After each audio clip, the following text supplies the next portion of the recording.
Ladies and gentlemen, welcome to the Five Star Revolution podcast for another great episode. This is your host, CJ Price. If you haven't already, go over to Facebook right now, folks, and type it in. It's easy. Five Star Revolution podcast on Facebook, and also subscribe to our YouTube channel right now. Five Star Revolution podcast. We appreciate your support. Share all of our social media. We thank you.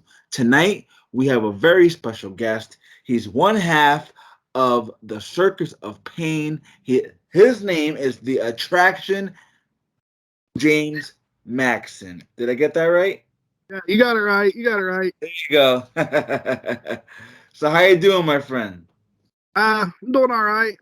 Just laying around recovering. Had my appendix out, a couple weeks ago.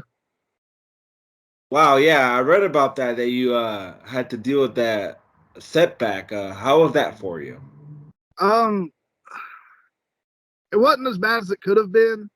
I'm only going to miss like 2 shows because of it. So it's not too bad, but I can't.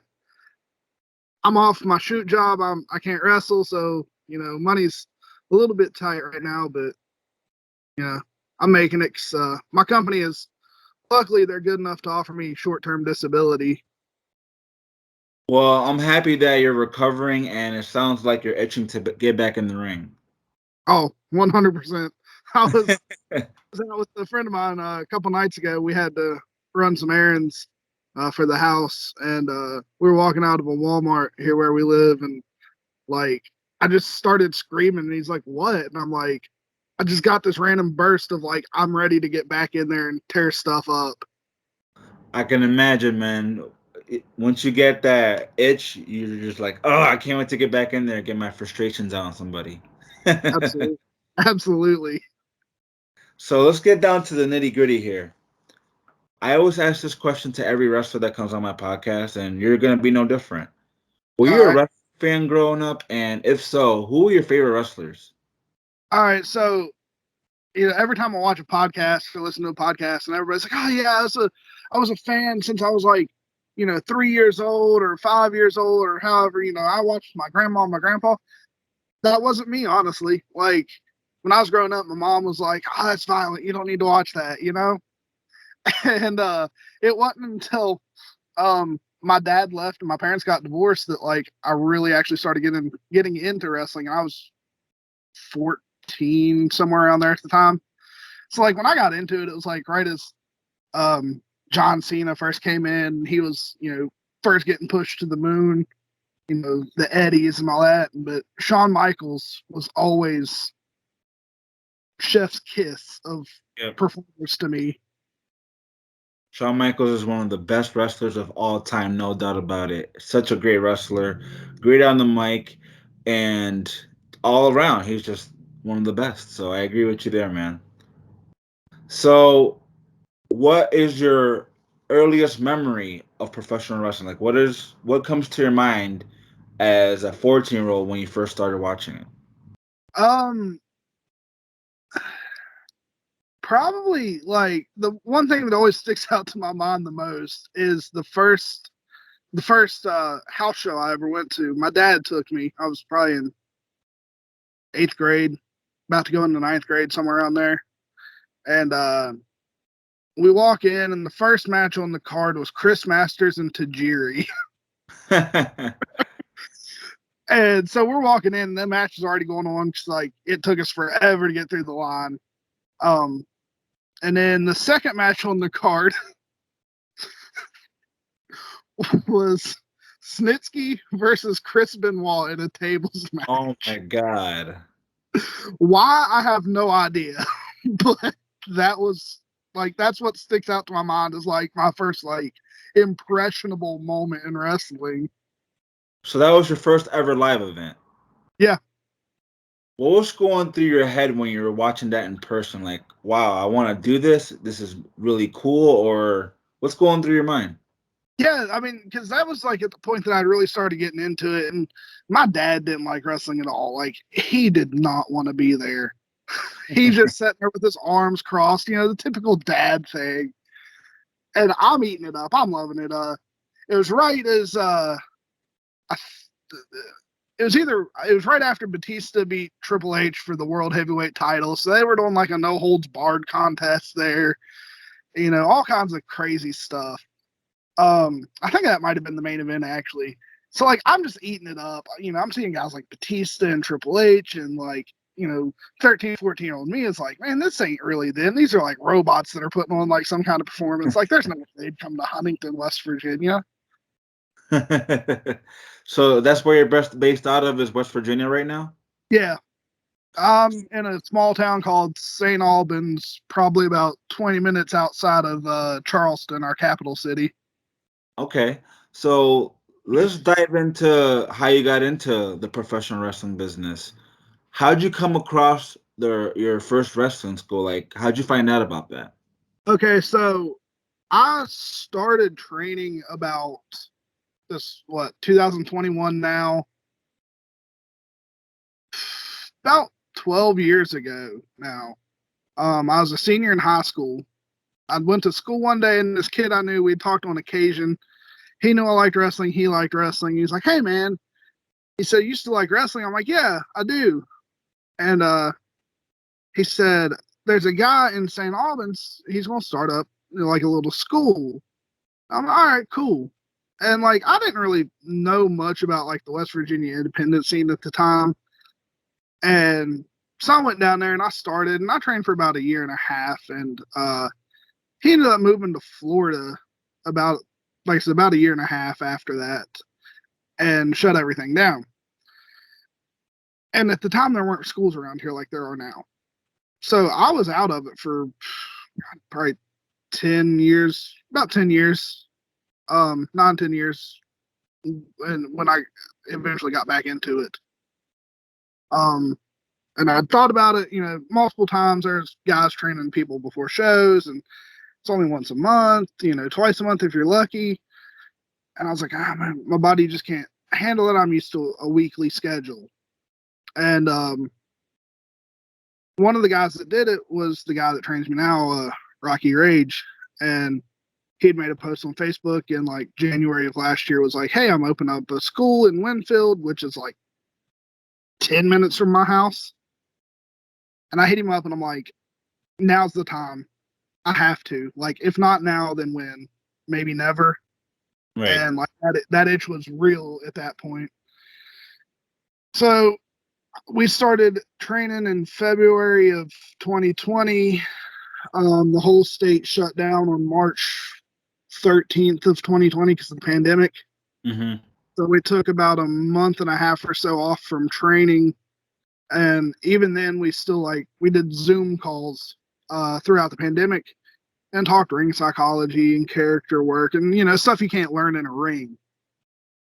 And then we got back into it in May, and I had my first booking on June 13th. So let's piggyback when you first started training, when you first went into the wrestling school. What were your expectations, and how did you feel your first few weeks of wrestling training? Like, were you like, holy crap, this is freaking hard? So at that point, like, I was dead set on this is what I want to do. The first couple weeks, maybe even just the first week, I can't remember exactly because I've been hit in the head a lot since then. But the first week, maybe 2 weeks, we didn't have an actual wrestling ring because the guy that was training me hadn't been able to get it down to the building yet. And the building that I trained at originally is actually like 3 blocks from my house now. I could walk there in like 5 minutes. But anyways, they had it's a sports complex. They have, basketball gym, weight room, all that good stuff, but they also had boxing classes there. So they had this makeshift little boxing ring. It was like 4 of like the collegiate wrestling mats put together and then like ring posts mounted to the floor and like the ropes ran around it. And we trained in that for like the first week or two. And that was even harder than, being in an actual wrestling ring because it was floor, all this. I went to school, man, because like I was a senior in high school. I went to school like the next day after my first session, and I could barely walk. And people are like, "What's wrong with you?" And I'm like, "Training to be a wrestler." And they're like, "Isn't that fake?" And I'm like, "Does it look like it?" So that was gonna be my next question. What do you say to those people that wrestling is fake? Like I've dealt with it for, like I said, I've been dealing with it for 10, 12 years now. I'm like, it got to the point in high school, like I was offering to pay people to come down. Like, I'll pay for your session, just come down and do it, and see. And now I just let people think what they want to think. Like, I know what it is. They, you know, You it doesn't hurt my feelings any. you know what I have to say to that? Because I used to wrestle myself. I've been retired for almost 3 years now, and I don't return. I don't plan on coming back because wrestling is not fake. Injuries are very real in this sport. The concussions, broken bones, and that ring is unforgiving, man. Oh, I was talking to one of my group chats yesterday, 2 days ago, whatever. Um, one of the rings that we use at one show in particular, we had been having issues with the boards when we were putting them on. Like, we could never figure it out the right way. And they did 2 back-to-back shows that weekend. They did one Friday night and one Saturday night. And Saturday, we had somehow managed to figure out the pattern to the boards, which didn't leave the gap, which is nice. Except Friday night, I took an apron STO from a guy by the name of Ron Mathis. I don't know if you know that name or not. Um, but he's from the Chillicothe area, Ohio. I took an apron STO from him on the side with that exposed gap. Ouch. That must Which, have hurt. honestly, I didn't even know it until somebody told me. But I'm also a large guy. I'm 6'4", 6'5" ish, 285, 290. So I didn't know until somebody told me. But then, the next day we get that gap fixed. I'm like, oh, thanks, guys. So let's talk a little bit about your character and who the attraction James Maxson really is. You mind explaining to our listeners who you are? Okay, so I don't even know, honestly. Like, it's developed so much from when I started. Because, like, when I started, the goal, the idea, whatever you want to call it, was I was going to be just like an old school, like, carny strongman. It's nowhere near what I am now. uh, I got thrown in a faction called Legion at one show, and it was essentially an island of misfit toys, is what it was. You had the spooky guys, you had the goofy guys that dance and have a good time, stuff like that. So it's just an island of misfit toys. I wear a clown mask out to the ring. And before, like, I didn't really do anything special with my face. And I have probably about 5,000 arcade tickets in my gear bag right now that I'd won at an arcade. Mhm. And I was like, man, as a babyface, and I did it for a while as babyface. I would wear them out around my neck like the old Hogan boa, right? But arcade tickets, just thousands of them. Um, and so, like, that's where it started. And then um, I started this tag team with my buddy Sean Baker, um, called Circus of Pain. And we had a street fight with another tag team in August, I guess, at a company called Battleground Wrestling. And one of the girls that trains with us, she's phenomenal with makeup. Phenomenal. And she told me that day, she's like, hey, would you let me paint your face? And I'm like, huh? She's like, I can do like a killer clown look on your face. I'm like, bet, let's do it. Like, it adds another layer. And it just, so it's layered up to, like, I've essentially turned myself into a clown at this point. But, like, not because everyone's done that, And So do what? no, I was gonna ask you. So right now, are you a heel or a face? Yeah, we're heels. I'm essentially I work heel everywhere I go right now. Is that your favorite thing to do? Is be a heel? I love it. It's so much easier than being a baby face. Can you explain why you like being a heel? Um, I know how to pick. I know how to make people mad easier, and I know how to make them like me. I'm a big dude, and you said you worked, and you know, and especially in indie wrestling, a lot of guys aren't as big as they are on TV. They're few and far between, and so a lot of guys are a lot smaller than I am. And in what logical sense would a 5'8" guy be putting heat on me? That's real. That's real, man. So let's hear it, man. This is the part of the podcast where I ask the wrestler to cut a promo for me in character for like 30 seconds, if you don't mind. I'll cut one on my match coming up at the end of November. Do it up. Dark clouds. You say roll with us or get rolled on when the Circus of Pain comes rolling through Hurricane, West Virginia on November 20th for Battleground Wrestling's Red Dawn. We're going to be rolling out of town with your tag team championships. That was good, man. I enjoyed that. That was good.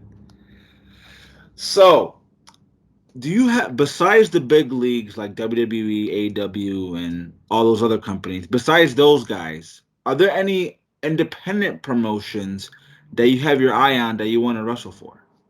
um, Not in particular, man. Like my long term goal is just to be able to do this for a living, whether it be with the big times or if I'm just traveling every day, hitting all these independent circuits. I just want to be able to do it for a living, and I want to see as much of the world as possible. So, what's the longest drive you've done?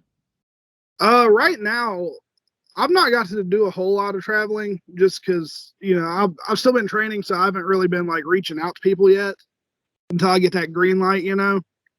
But I've done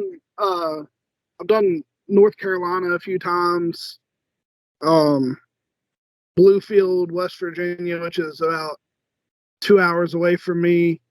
Um, Madison, West Virginia, Gilbert, West Virginia, Harts, West Virginia, Beckley, West Virginia.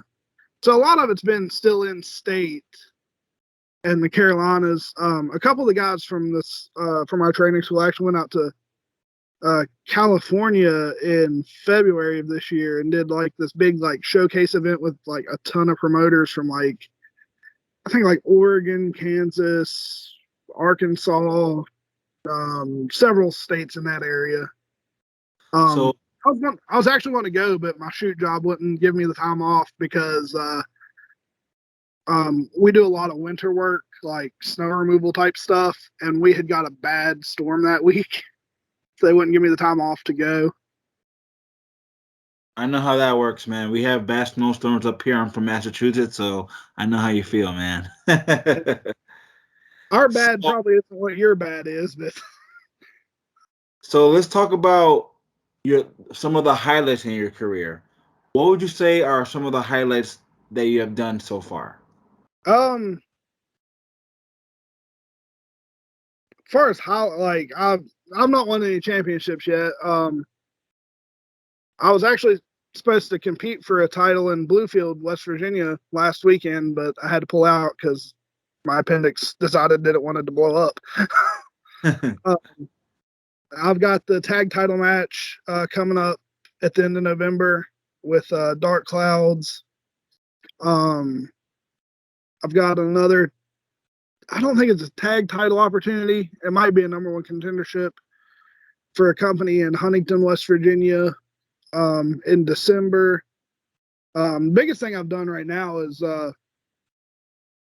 in August, the company I wrestle for in Madison, West Virginia, All Star Wrestling, they put on a big. It was called the Bash in Beckley. It was at the Beckley Raleigh Convention Center.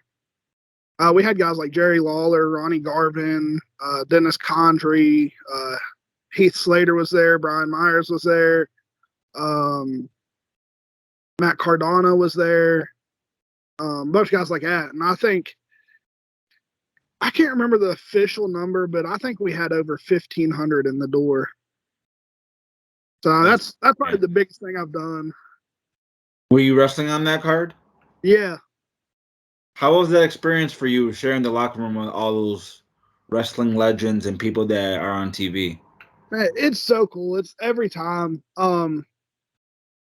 Actually, this weekend, I'll be at ASW in Madison. I can't compete, but we've got Ted DiBiase coming. Um, can't remember who else. I know he's like the big name on the card right now, but we've got a few people coming. I know there's a special guest coming that I probably can't say the name of because I don't know who's going to watch this, but there's a special guest that's going to be there, something like that. So it's really cool, man. Just getting to sit back and talk to him. We've got we had Tatanka at ASW back in March, I believe, and he's actually coming back in for Battleground Wrestling at the end of the month. He's really cool to sit back and just talk with. I got to share a locker room with Hernandez from LAX back in May. It's really cool. Johnny Swinger, kind of. It's cool, man. So you get to sit back, pick their brains, ask them questions. Oh yeah, sit back, talk to them, pick their brains, joke with them, try to make them laugh. Because if you can make anybody laugh, it's a feel Does, good moment.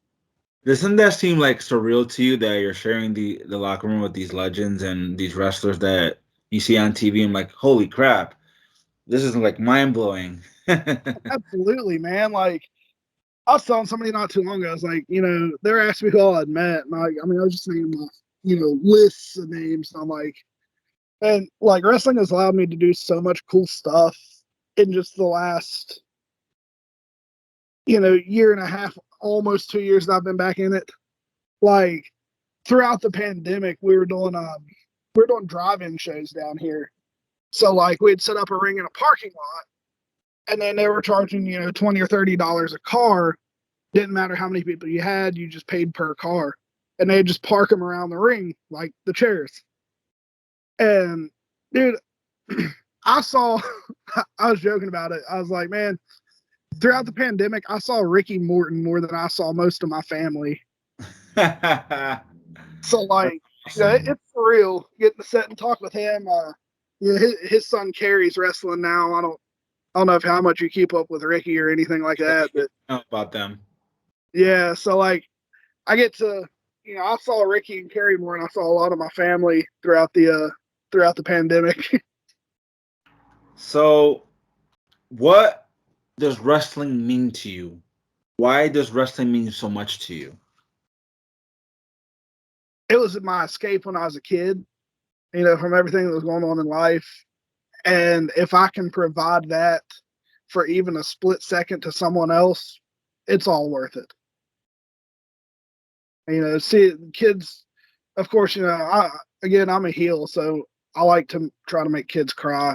I'm a terrible person, I know, but so, Especially being an evil clown, yeah. yeah, but in that moment, they're eating it up. They might be scared, but on the inside, they're like, man, that's really cool. Um, I was at a show, um, probably in June, somewhere around there, June or July. And like I said, I wear the clown mask to the ring and I take it off and my face is painted. And I had came out, it was my first time at this show actually. I took the booking the day of because they had some cancellations. And it was like 25 minutes from my house. I'm like, yeah, I'll do it. So I come out through the curtain, I have that clown mask on, and I see this kid, and I swear to God, I thought he was going to flip his chair. He was so scared. Like he shoved back with his feet, and the chair goes sliding. And I thought for sure it was going to flip. And like in that moment, I was like, "Go, mission accomplished." And then he came up and talked to me at intermission, and he's like, "You're scary," and I'm like, "Yeah, you gonna buy my T-shirt, or you just gonna stand here?" You know, that's my dude. I do so well selling merch, like talking down to people. The first match that we actually ran is Circus of Pain.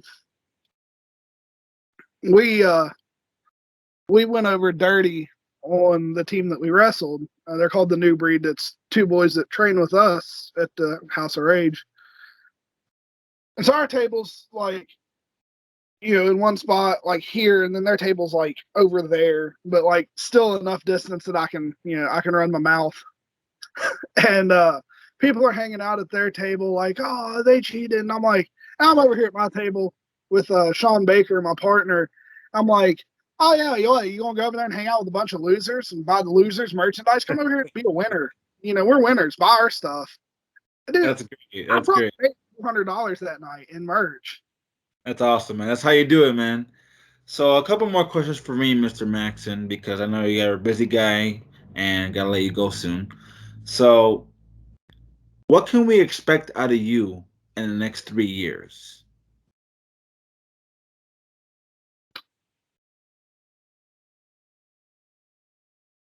Hopefully, see me on AEW in the next 3 years. But even if that's not the case, my next 3 years, my goal is to be doing this full time, regardless. Whether I'm signed somewhere and have a nice fat contract, or like I said, if I'm just traveling, just driving around town to town doing the thing. I just either way, if I'm making a living wrestling, I'm living my dream. Very good answer, my friend, and I hope you make it. My next question is: once you're all set, once it's all said and done, we all know that wrestlers don't ever retire, but once it's all said and done, is there anything else you want to do in a wrestling capacity? Backstage producer, a writer, a manager? I don't know. What is there anything you want to do after you're done? If I'm not in ring, maybe right, but if I can be involved in any capacity, if somebody would have me, I'd love it. Even if I'm just managing somebody to the ring, man. Honestly, managing is one of my favorite things to do. Like being in the Legion faction I was talking about earlier. I've done a lot of managing since then. And like I love it. I love managing. So I just can walk around the ring and talk crap to the fans, and you know, and still Cheat walk and heckle away the happy. fans. Yeah, I can still walk away happy with what I did that night. So I mean, as long as I'm involved in any capacity, like I'll be happy. Plus, managers don't have to take a lot of bumps, so there you go. Exactly. Unless So, you're me, then you get the STO on the apron gap. so my last question for you is: if there's one thing that you can change in wrestling, what would that be and why?